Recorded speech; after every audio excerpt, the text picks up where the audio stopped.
తెలంగాణలో ఉపాధి అవకాశాలు జాబ్ క్యాలెండర్ సకాలంలో అమలు కాకపోవడంపై బీఆర్ఎస్ కార్యనిర్వాహక అధ్యక్షుడు కేటీఆర్ కాంగ్రెస్ ప్రభుత్వంపై తీవ్ర స్థాయిలో విరుచుకుపడ్డారు.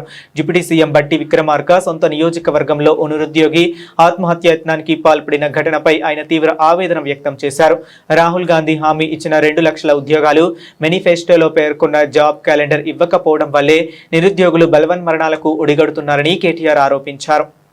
2 ఏళ్లు జాబ్ క్యాలెండర్ విడుదల చేసి ఇప్పటికీ న్యాయం జరగక 2 లక్షల ఉద్యోగాలు మొదటి సంవత్సరంలో ఇస్తానని రాహుల్ గాంధీ స్వయంగా చెప్పి ఇవ్వనందుకు నిరసనగా గడ్డం వేణుకుమార్ అనే ఒక తమ్ముడు ఖమ్మం జిల్లా ముదిగొండ మండలం కొత్త లక్ష్మీపురం న్యూ లక్ష్మీపురం గ్రామానికి చెందిన ఒక సోదరుడు ఇంత పెద్ద సూసైడ్ నోట్ రాసి నిన్న ఆత్మహత్యాయత్నానికి పాల్పడ్డాడు. ఇది డిప్యూటీ సీఎం బట్టి విక్రమార్క గారి నియోజకవర్గం.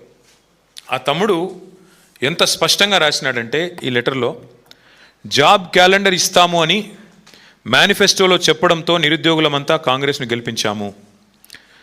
కానీ గత గవర్నమెంట్లో మిగిలిపోయిన నోటిఫికేషన్లు పూర్తి చేశారే తప్ప 2.5 సంవత్సరాలుగా జాబ్ క్యాలెండర్ ఇవ్వలేదు. జాబ్ క్యాలెండర్ ద్వారా ప్రతి సంవత్సరం నోటిఫికేషన్ విడుదలైతే నిరుద్యోగులకు ఈ దుస్థితి వచ్చేది కాదు అని చెబుతూ మా మధిర నియోజకవర్గం పరిస్థితి చెప్తున్నాను, డిప్యూటీ సీఎం గారు జోక్యం చేసుకోవాలి అంటూ మొత్తం వివరంగా దాదాపు 2 పేజీల లెటర్. ఈ మాట ఇంకా ఆయన చెప్పిన మాట డిప్యూటీ సీఎం బట్టి ఈ సూసైడ్ నోటు డిప్యూటీ సీఎం బట్టి విక్రమార్క గారికి, సీఎం రేవంత్ రెడ్డి గారికి, రాహుల్ గాంధీ గారికి చేరే వరకు షేర్ చేయండి అంటే తన ఆవేదనను వ్యక్తపరుస్తూ ఆ తమ్ముడు మాట్లాడిన మాటలు నిన్న ఆసుపత్రిలో చావు బతుకుల మధ్యన కొట్టుమిట్టాడుతూ ఇప్పుడు స్టేబుల్గా ఉన్నాడని తెలుస్తుంది. సంతోషం. ఏం మాట్లాడాడు కూడా ఒకసారి వినండి మీరు.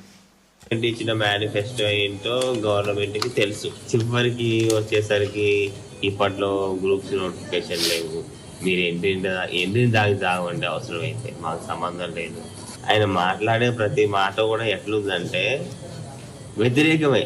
కానీ ఎస్ఐ కానిస్టేబుల్ నోటిఫికేషన్లు ఇచ్చారు, ఏ నిరుద్యోగులు అవి సంతృప్తి పరచలేదు. అది కూడా ఈ లెటర్లో రాశారు, సంతృప్తి పరచలేదని. వాళ్ళు వచ్చి ఏం మాట్లాడారు, అన్ని నేను చేసి పెడతా అనేసి వాగ్దానాలు చేసి నమ్మినాం సార్.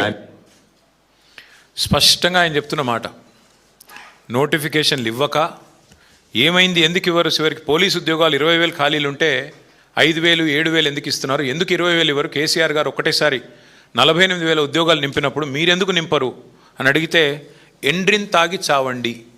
ఇది రాష్ట్ర ముఖ్యమంత్రి గారు యువతకిచ్చే సందేశం. మరి విన్న తర్వాత ఇలా ఆత్మహత్యల లాంటి పరిస్థితికి పాల్పడక మరి ఏం చేయాలి రాష్ట్రంలో యువత అని నేను అడుగుతా ఉన్నా ఈ ప్రభుత్వాన్ని.